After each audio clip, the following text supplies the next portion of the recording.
heard many of you say this as well, but I started saying this years ago when I was just starting to kind of come out of the fog of alcohol. And I realized that when I was angry, stressed, sad, or frustrated in that relationship, I would drink at him. Has anyone ever drank at an emotion or at a person? I did all the time. I was like, buddy, that really hurt my feelings.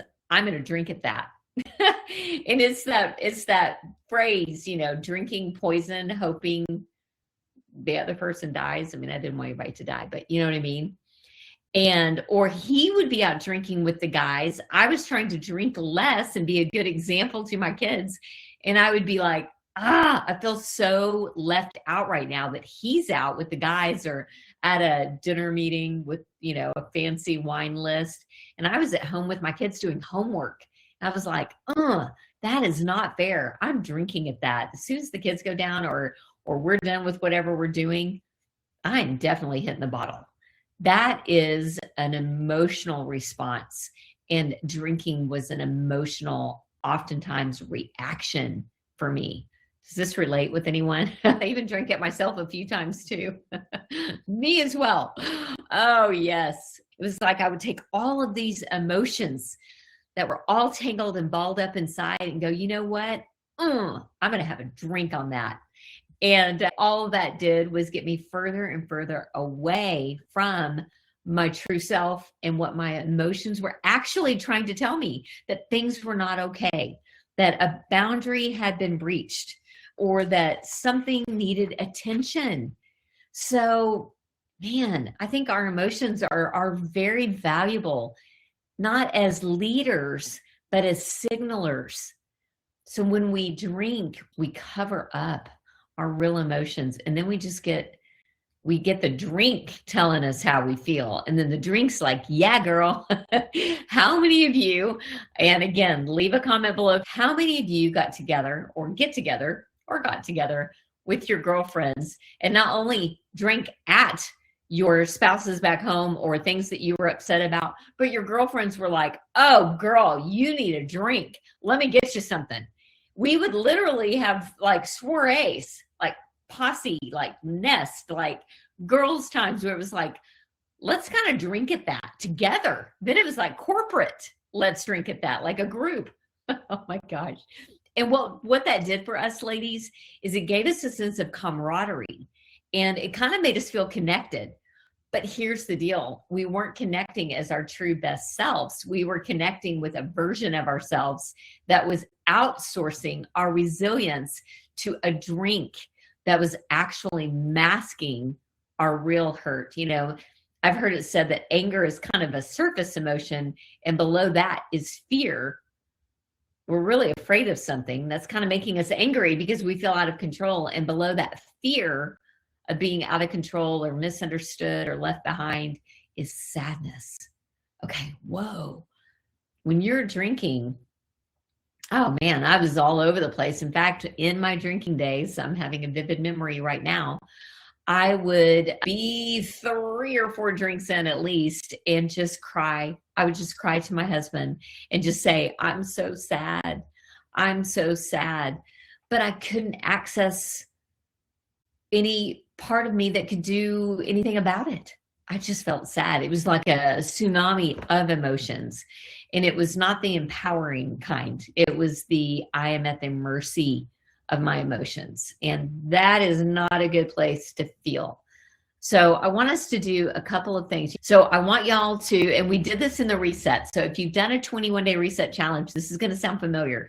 If you've not done a 21-day reset challenge, this may be new to you. But I want you to put in the chat, what did alcohol promise you? Why did you drink? What did alcohol promise you? I think this is going to be very interesting to see.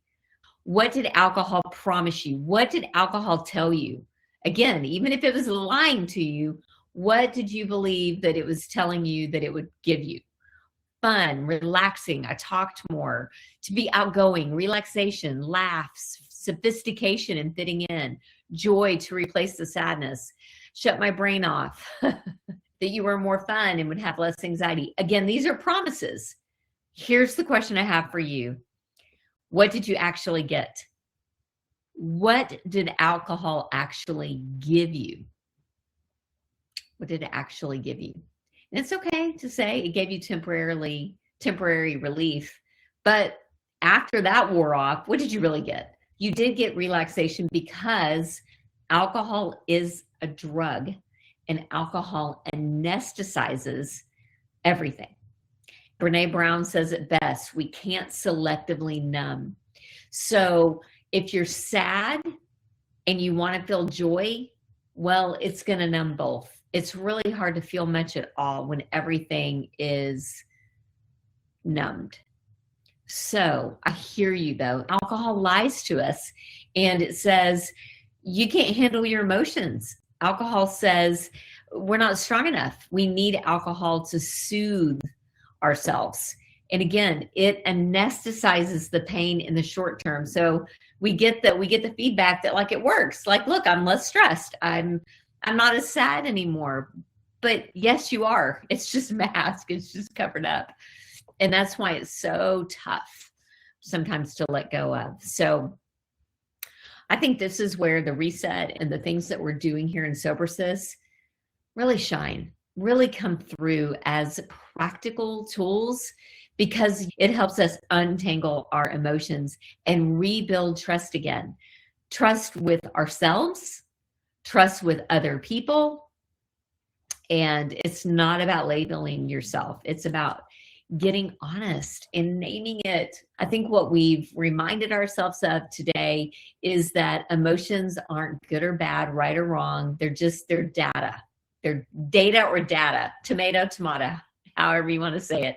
But they're signals, they're cues. They tell us when a boundary's been crossed, or something isn't right, or that we have a need that is important that needs to be identified. Is valuable feedback. And when we numb our emotions, we numb them all. We can't selectively numb. So instead of trying to numb or shortcut our emotions, the better thing to do, which I'm working on over here as well, is to name them and even identify parts of ourselves that may seem in conflict. They're not in conflict. They're just different parts. And you can be both, angry and still stay aligned. We don't have to eject. You can be sad and stay aligned to who you want to be. You can feel the feels without ejecting out of your own life and hitting the escape hatch, which again escapes it all, and it escapes a lot of that resilience that you're capable of experiencing. Listen, one more thing. You don't have to drink through this.